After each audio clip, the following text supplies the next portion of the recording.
It's time for Around the Ozark Sports Scene with Scott Puryear. Now here's your host, Scott Puryear. Welcome to the second edition of the Around the Ozark Sports Scene with Scott Puryear.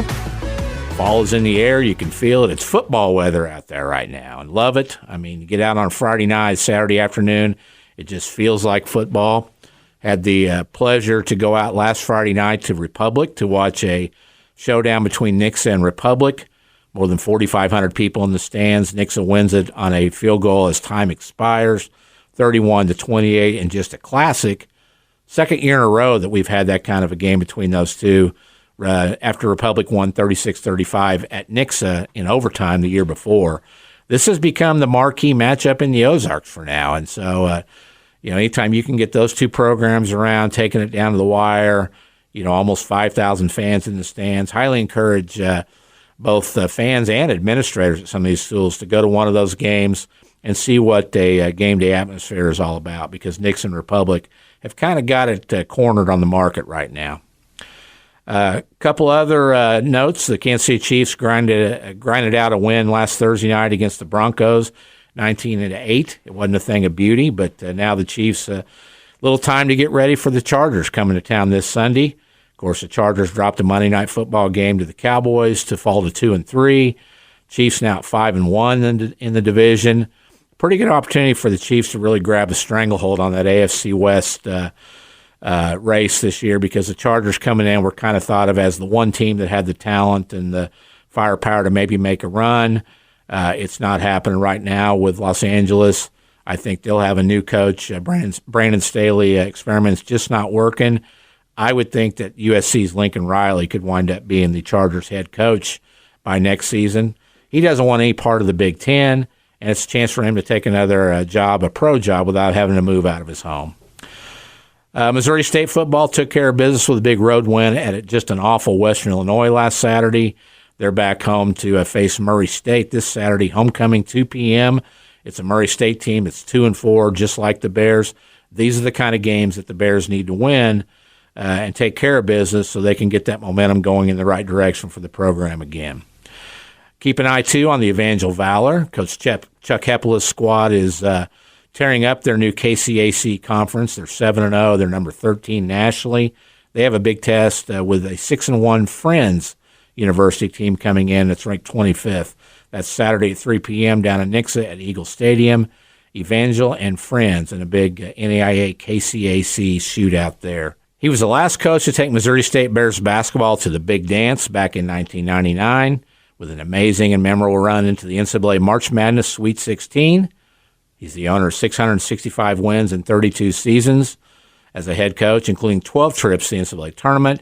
He's one of only 4 coaches, joining Lon Kruger, Rick Pitino, and Tubby Smith, to take 5 different teams to the NCAA tournament. He's a former Indiana Hoosier star, an All-American, an Olympic gold medalist, NCAA champion, and former NBA player. We welcome basketball legend and current Nevada Wolfpack coach Steve Alford to the podcast. Of course, Steve, we know how it all got started, but kind of take us back to those early days as a Bears head basketball coach.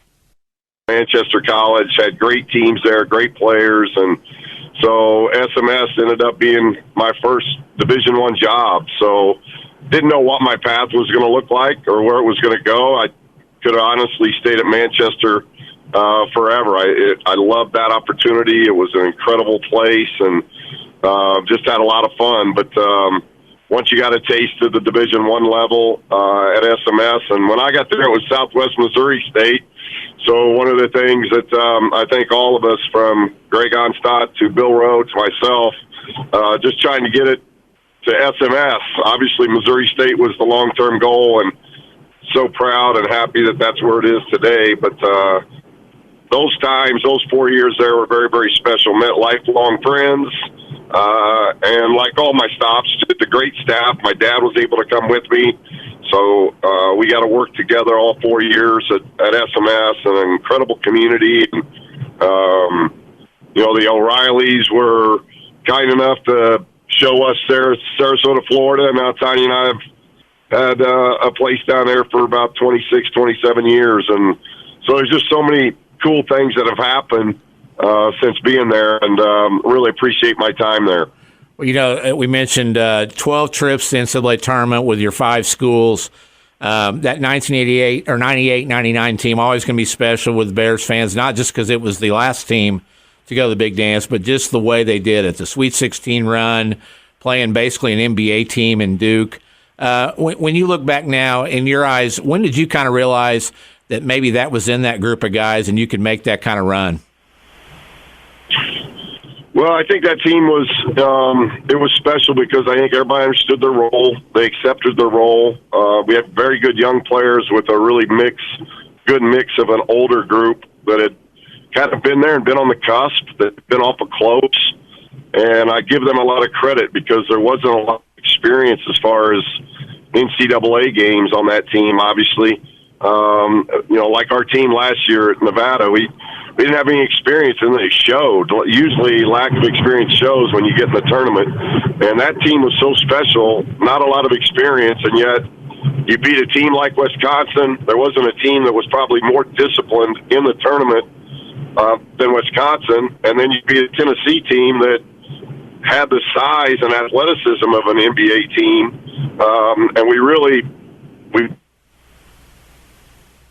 that they were able to do in that tournament just speaks volumes of who they were as people. Obviously very talented basketball players, but there was just a very cohesive unit that was a lot of fun to coach. They were a fun team to coach day in, day out. Do you still stay in touch with some of those guys?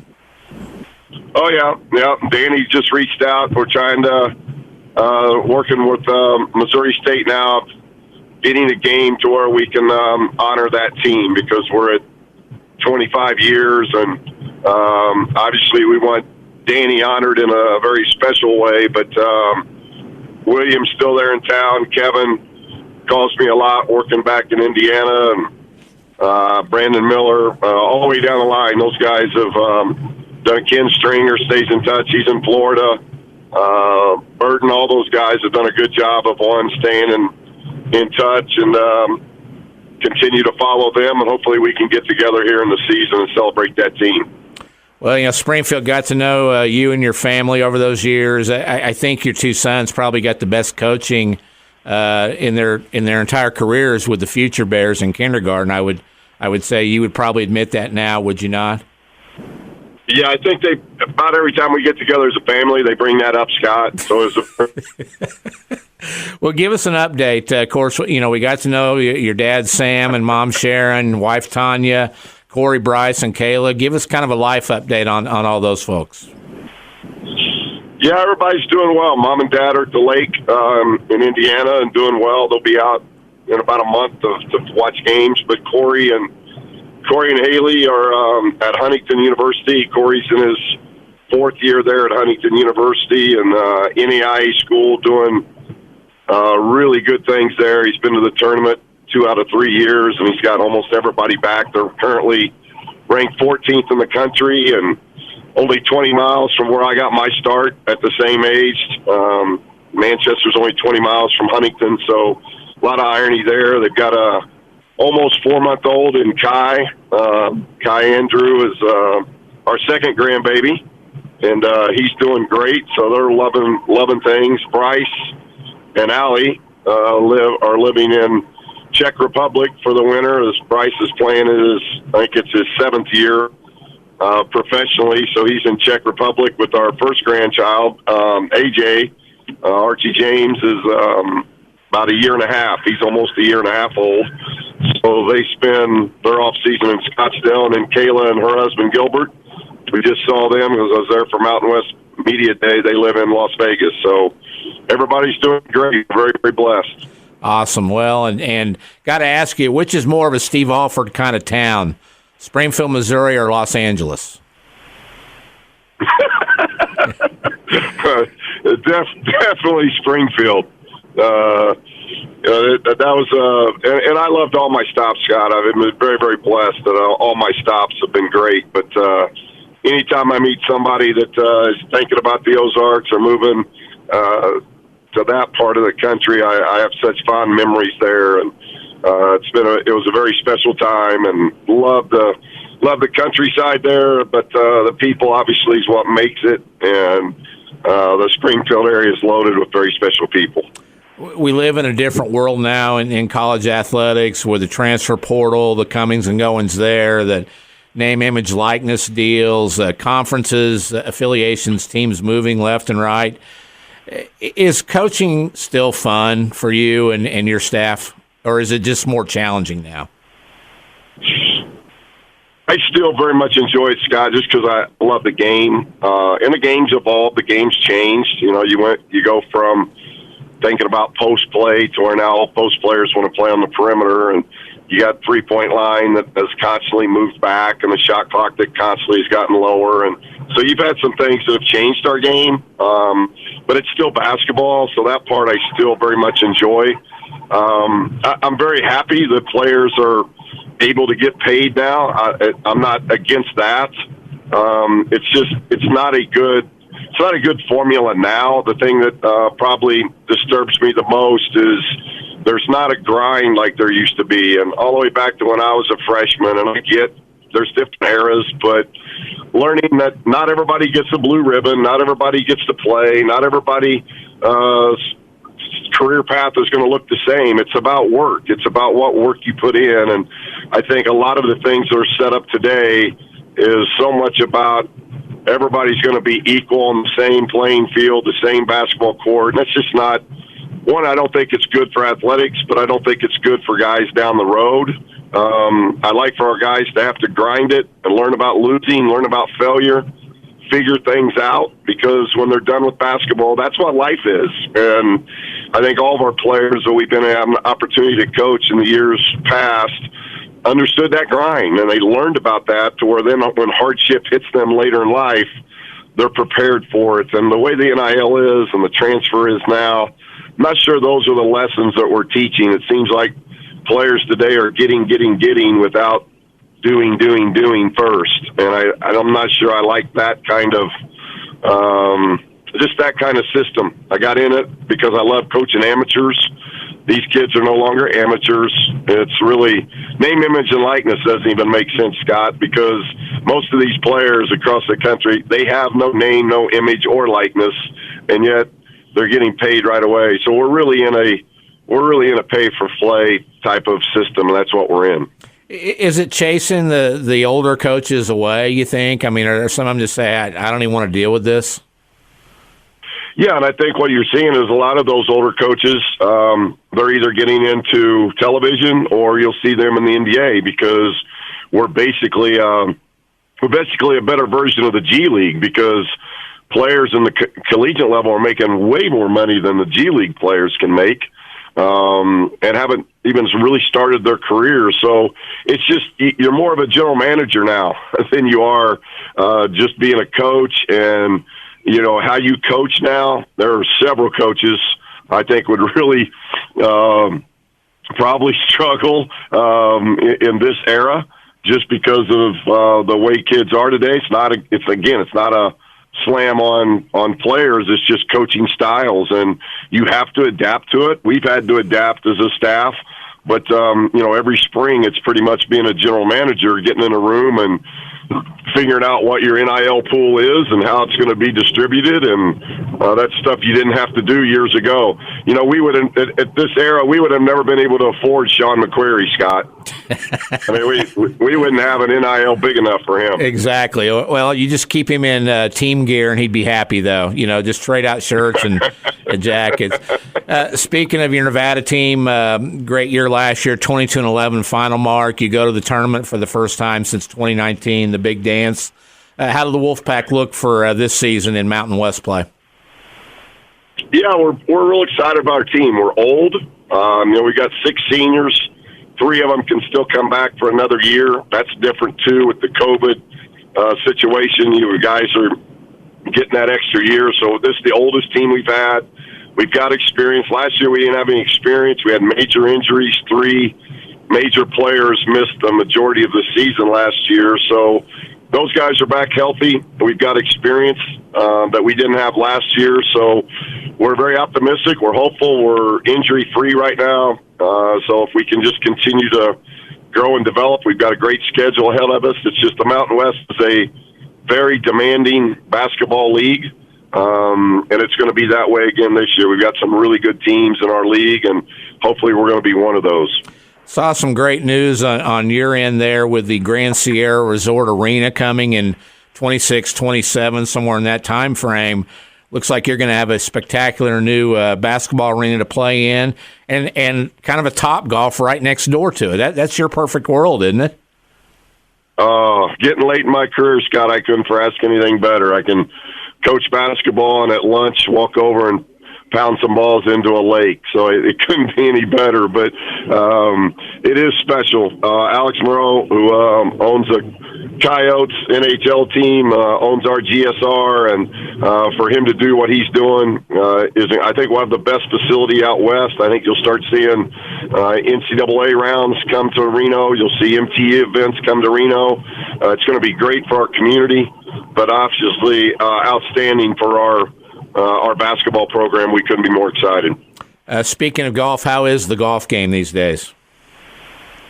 It's going. It's been a good golf season. I've got a lot of rounds in, which is where I get my release, and can still stay competitive that way. But I'm in my final rounds. As we get into past the 15th of October, there's not very many rounds left. But today, fortunately, we get a good, beautiful day, and Montrose a beautiful course, so I'll get a good round in today.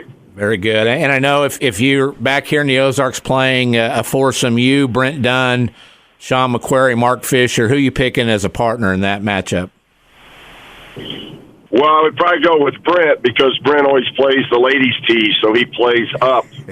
So that would give us an advantage, I think. If after the tee ball, I'm not sure I'd like that partner, but at least him playing the up tees, that definitely favors Brent.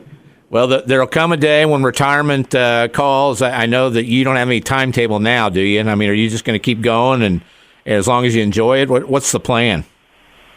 I think there might be a secret mindset that I have, Scott, because as the grandkids get older, I want to spend time. Tanya and I really want to spend time with them, and Corey's doing a phenomenal job, and I don't get to see too many games of his. I'm trying to get back for his second home game early November. I'm trying to work that into my schedule, but yeah, as you know, you hate missing those things with family, as close as we are with family, but it's not a whole lot longer, but I'm still enjoying it, loving it, and as long as that happens, I'm going to continue to do it. Very good. Well, Steve, we appreciate your time. Best of luck to you and the Wolfpack, and please tell the family we all said hi from the Ozarks. I appreciate it very much, Scott. Thanks so much, and always wishing the Bears the best. You bet. It's time for Scott's Thoughts, my ramblings for the week on a few topics here in the Ozarks and beyond. Of course, our visit with Steve Alford, we talked about how college sports are becoming unrecognizable these days with all the NIL issues, the transfer portal, schools shifting leagues and changing conferences to try to get a bigger piece of that TV money. We kind of saw a mini version of this happen in our area over the past week with the Ozark Mountain Conference being formed for local high schools. Had a couple teams from the Big Eight, COC, the Ozark Conference all kind of jump ship and form their own league.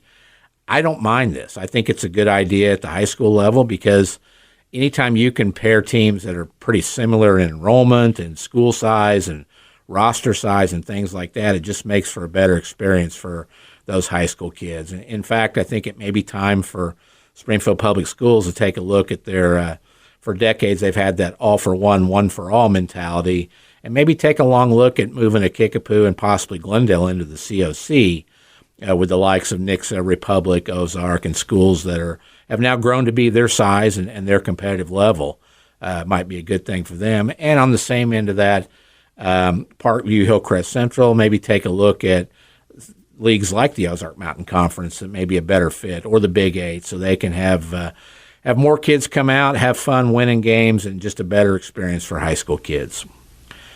Don't have anything going on this Thursday night? Highly encourage you to get out to Hammons Field for the annual Battle for Bell. It's easy for me to say. Baseball charity game between Missouri State and Drury. It's a fundraiser for the ALS Foundation in the memory of former Glendale baseball coach and former baseball bear Howard Bell.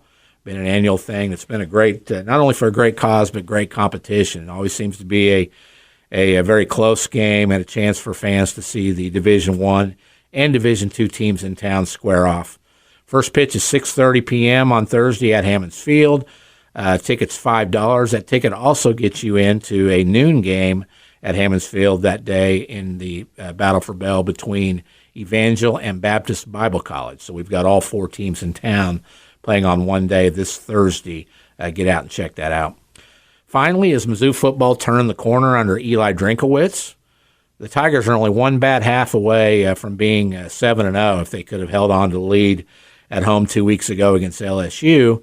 They showed a lot of fire bouncing back with a big win at a ranked Kentucky team this past weekend. Of course, as usual in the SEC, the real proof lies straight ahead.